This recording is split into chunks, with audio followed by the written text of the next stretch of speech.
Hi, my name is Representative Efrem Elliott, and you've just been placed on alert.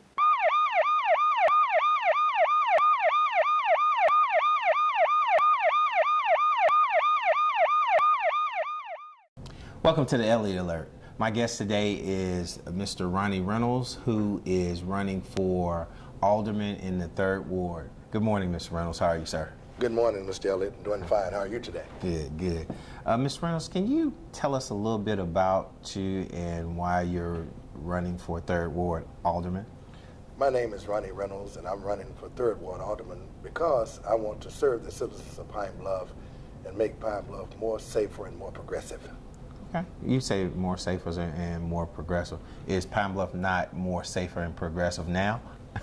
It could be better. Okay. You know, there's always room for improvement. Yeah, there's always room for improvement. Always room for improvement. So I think that with the agenda that I have, and I wanted to share with the constituents in the 3rd Ward, that if we work together we can build our future, and we will have a better opportunity in making our streets and neighborhoods much safer. Okay. Now you were talking about streets and neighborhoods. Now, you've been around taking a look at the streets and neighborhoods and stuff like that. Do you think they're not up to standard? They could be better. You know, we got a lot of dilapidated houses in the 3rd Ward, just like there in other wards, and we need to do away with those if they're not going to be occupied. We need to find some other way to do away with them so that they won't set up for drugs, other things to come into our neighborhoods. Okay. So that's what I was speaking in terms of. Okay. Now, how long have you been a resident of Jefferson County? 49 years. 49 years. So, Yes, so you've been here. You've seen how Pine Bluff was and how it's evolved, and there's some things that you want to do that'll make Pine Bluff better for the 3rd Ward. Is yes, that correct? I do. I would love to. Well, I tell you what. Now, Mayor Carl Reedus is proposing a quality of life place tax increase. How do you feel about that? I want to support a tax increase. I feel at this time we have enough taxes, and an increase in taxes is not going to better the economy at this time. So I want to support a tax increase. Okay. Well, the one thing that we have that new economic development tax that's come through. I would support that. Yeah. The economic development tax, if that's going to create jobs and bring revenue to the city, and that's really what we need at this time is jobs, revenue, because we don't have it here in Pine Bluff. Right. You know. So you would support using those resources to bring jobs and sure, other things to the community. What measures would you take to improve the economic situation in Pine Bluff? Because you were just saying that you wouldn't support a tax increase, another tax increase, but you would work to see the resources that we have now would better the community. So what measures would you put in place or try and put in place? Invest funding for small business development. Oh, so you're a supporter of small Yes. business development? Correct. Invest funding for small business development. I would do that. Okay. So, I mean, what kind of small businesses are you more in support of, or how would you bring those small businesses in? Well, what I'm saying is that small businesses, they seem to be overlooked, and the bigger businesses seem to take the revenue away from the smaller business people that are trying to set up. It seems like a lot of times they don't have the resources they need to operate, and it causes a conflict. So I would support that they will have the resources they need so that they can operate, the small business people. Because the larger business, they have finances and resources, and we don't. Okay. So you would probably be more inept to go after the small businesses. Sure. So that the ones that need the resources more. Well, I think both of them will say that they need it. They need it, yeah. They both will say they need it. They both will say they need it. The smaller business would need it more than the other ones would. Okay. So it would be more on your agenda to number one, try and establish more small businesses because, in America, the backbone of America is small businesses. Small business, correct. The second thing is more so be more small business friendlier to try and increase more small businesses in Jefferson County, Pine Bluff, and for them to have more of an open door policy, open door policy with the city, so that they can work together to bring more small business owners. Correct. I agree. Okay. And you know, in reference to the small businesses, is there something put in place already that we could actually work with that, or would that be something that needs to be implemented from the ground floor? I feel like there's something that needs to be implemented from the ground floor, because I don't foresee anything right now, and I may have overlooked it. I mean, maybe you know and you can share it with me, but right now I don't see it, but I'm willing to work at it as hard and as possible as I can to get these things done, if elected. Now, I know UAPB has a small business incubator program that they are looking at, or that they've been running for a while, to bring more small businesses in. I guess what you're saying is you would work directly with them. Yeah, to enhance their program and to make their things better. Right. Okay. Well, we're going to go on a break, and when we come back from a break, we'll talk a little bit more about the small businesses and the big businesses and what the things that we need to bring into Pine Bluff. Sure. You realize that 49 million Americans struggle with hunger? That's 1 out of every 6 Americans. These people are around us every day. They're our friends, they're our coworkers, their kids go to school with our kids. Sometimes we're not even aware that they're struggling. This problem is closer than you think. But so is the solution. Play a role in ending hunger. Visit feedingamerica.org/hunger and find your local food bank.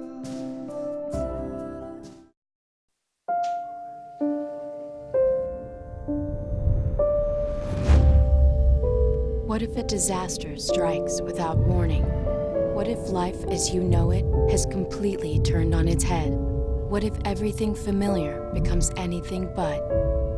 Before a disaster turns your family's world upside down, it's up to you to be ready. Get a kit, make a plan, be informed today. Learn how at ready.gov.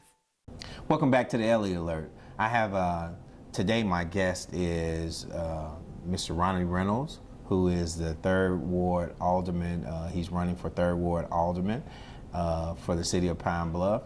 Thanks again for coming in, Mr. Reynolds. You're most certainly welcome, sir. Okay. And before you left, we were talking about some of the things that can enhance and enlighten Pine Bluff and some of the things that you wanted to do in the community. Now, I know that you're a deacon in your church, and I just had to ask you this question. What kind of programs are you going to put, or what kind of things are you going to do in reference to our youth? And do you see anything out there that, you know, that our youth will be able to access, so we can keep them out of the streets and doing a lot of stuff? Actually, Elliott, if we had more summer youth programs, and even back when I was in school, we had CETA programs that allowed us to work and make money over the summer and make it light on our parents, and buy our own school clothes, school supplies, this kind of thing. So my thing is that if we can get those kind of funding and get those things back, that will keep the children out of trouble and give them something to do, and they can make their own money and make them more responsible, just like we were when I was a kid. Because I had an opportunity to work during the summer, and I enjoyed it. It was a program called CETA, you know, and they don't have that anymore, to my acknowledgement, but if we can get those kind of programs back and allow some of these children to work and clean the community up, all time of Pine Bluff, it would be very successful and much helpful. So what you're saying is pretty much put some of those resources, those city resources, towards our youth and giving them jobs. Yeah, that's what it's all about. They need jobs. A lot of children get in trouble because idle mind is the devil's workshop, and they have nothing to do. And they just walk the streets and they find trouble, and it's so easy to get into, but it's very difficult to get out of it. So, well, you know, I'm gonna play both sides. From an administrative point, I'm saying, well, we really don't have any money to put into our kids. Is that something? Is that an argument that I can make that you would be in support of? I would argue with you on that because I do believe there's some funds somewhere. Right. We just have to find them. We just got to. You know, we ain't searching. We're not searching. Through our Right. legislators or something. You know, it's something there. Right. You know, it may not happen overnight, but we can find it. You know, Right. and have some funds here to do some things with. You know. Right. And because you're absolutely right. If we're spending money on anything, we need to spend it on the youth because they're our future. They're our future. That's They're our exactly future. right. If you don't want to invest in your future, Yeah. then you don't want to have a future. That's right. You don't have a future because the children are our future. They are our future. You know, and that's the attitude that I even have in our churches now. You know, with our young people, our youth programs, is to instill in them the right ethics, so when they go away, they'll know how to handle themselves, and none of us will be embarrassed. Right. Right. Because if they can do right at home, I don't have a problem with them doing right at your place. Right. Right. You know. Now we were talking about youth and spending resources in it.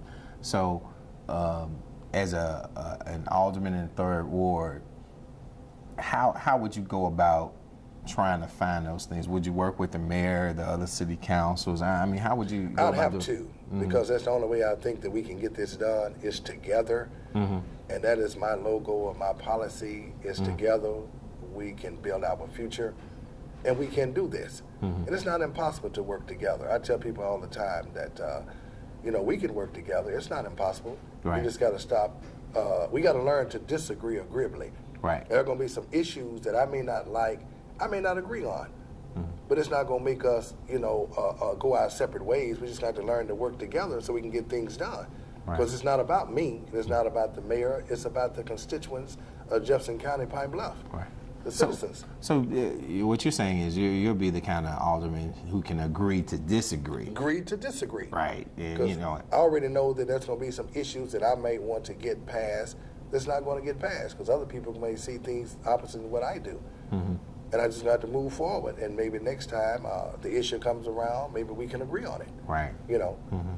But that's very important because in politics, especially in dealing with different wards, there's some things that you're gonna be able to do immediately. Immediately, that's correct. And there's some things that's gonna take a little time. It's gonna take a little time. It's not gonna happen overnight. I already know this, so just got to get in there and hold your head up and work together and put God first, and everything else will be added into us. Right. And you know, one thing people always say, okay, work together, work together, work together. Why do you think that they're not working together now? Well, there come times that you're going to disagree, but you can't have the attitude that I'm done with it now, I don't care, or whatever they do is fine. That's the wrong attitude. You got to hang in there and work with the people and not get out here and bash people because we are together, we're a team. The mayor and all those elected officials are a team. You got 4 wards there. You got 8 elected officials along with the mayor. And you got to learn how to work together. And there are going to be some times you're going to agree and you're going to disagree. But you don't have to get sour about it and fall out. You just got to keep moving. Okay. You know, and that's what I plan to do. Okay. So none of it in reference to politics is personal. No, it's not personal. It's all business. It's all business, Right. exactly. Right. And for us to move forward, everybody has to see that perspective that everybody is working towards one common goal. And if Pine Bluff does not achieve, that means that all of us lose out. Everybody lose. Everybody loses. That's right, we fail. So I think that's a great perspective in reference to it because you can't beat communication. You can't beat it. Communication is the key. It is the key. I mean, I'm not so smart that I can know what's going on, what you're thinking, unless you open up and talk to me and tell me what's going on. Right, and then it has to be reciprocal. I have to be able to talk to you. You have to be able to talk to me. Respond to one another. Right. We That's have correct. to. Correct. Well, I tell you what, we're going to go on break, and when we come back from break, we'll talk a little bit more about that communication. Right. All right. Thanks. You believe this guy? Are you trying to start a wildfire?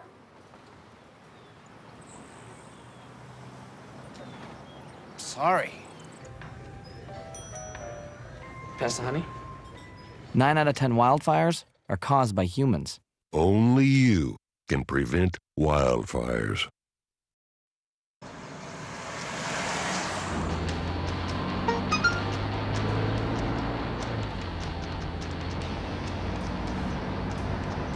The average text takes your eyes off the road for nearly 5 seconds.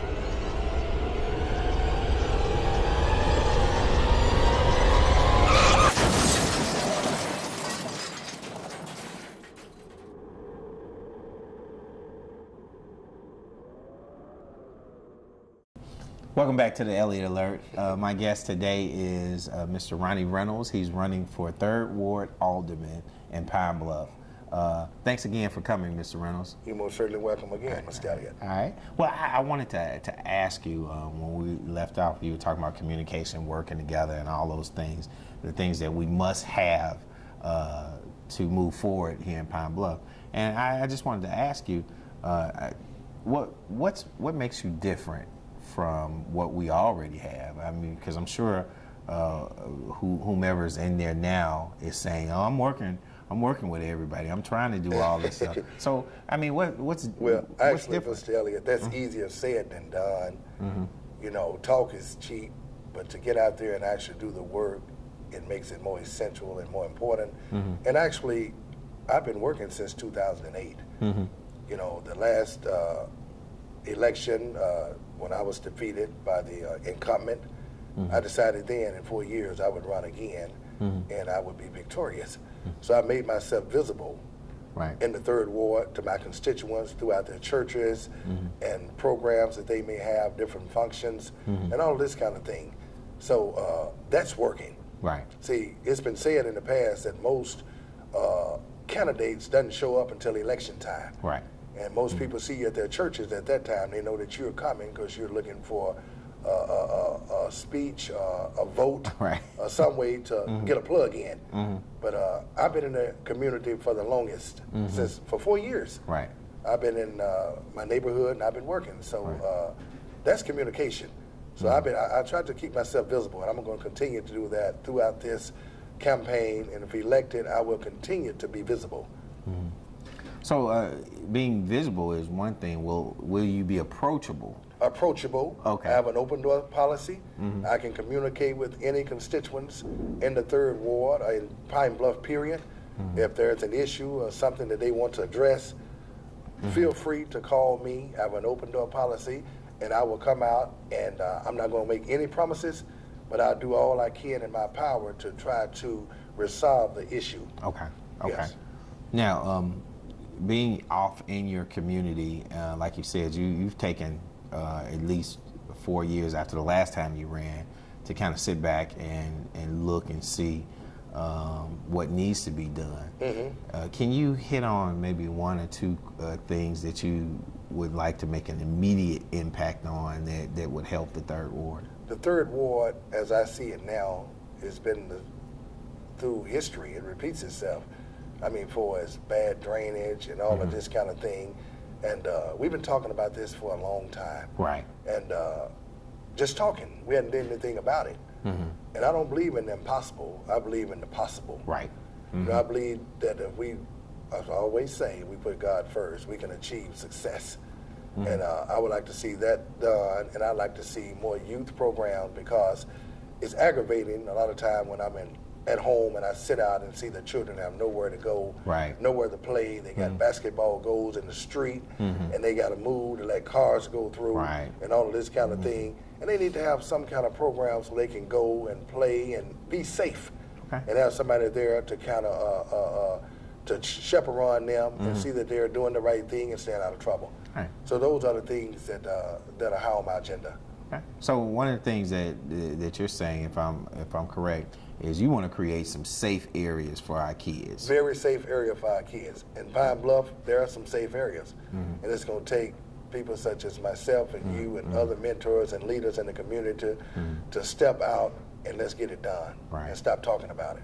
Yeah, let's be about it. Be about it. Stop talking about it. That's right. And see, that I think that's a great idea to. You know, I'm not saying that none of Pine Bluff is safe, but to even have a designated area where there's police protection, there's supervision, and other people there, and this in your ward, 3rd Ward, is called a safe area where adults can go barbecue, kids can go out and play. That's correct. And you have like walk patrols, or you have police patrolling and stuff like that. Right. I mean, even in today's society, you see kids out, but you're right, they're out in their streets and stuff like that. I think that would help to create that kind of safe area. Actually, we had that, if I can go back 31 years when I was in school. Right. We did have those kind of things, the patrols, make sure the kids got across the street safe. When they got off their buses, with no cars, we had patrols to cease the traffic till the child got to across the street without being ran over or hit, cause accidents. So, those are the kind of things, as they would say, go back to the old landmark. Right. Go back to those things that worked those days. They would work now. Right. They'll work now. We just got to implement them and put them in place. Right. So we got the blueprint. We got the blueprint. We just need to. The masterpiece. We got the masterpiece. We just need to execute it. Execute it. That's all we need to do. Right. Well, that sounds great. For somebody who is looking to work on Ronnie Reynolds for our 3rd Alderman campaign, how would they get in contact with you? They can reach me by way of mailing address at 3100 Lilac Street, Pine Bluff, Arkansas. And my cell phone number is 870-413-8188. And my email address is dicey3@yahoo.com. Well, do you have any last minute things that you would like to say before we leave? I would just like to say to Mr. Elliott, I've enjoyed the show. It's been great. And to my constituents in the 3rd Ward, I pray that they will consider me as their next future 3rd Ward Alderman, January 2013. And my pledge to you is that I would work hard to make the 3rd Ward in Pine Bluff much safer, much progressive, if elected. Thank you for your votes and your prayers and your support. Well, I just want to let you know, Mr. Reynolds, you've just been placed on alert. Thank you, sir.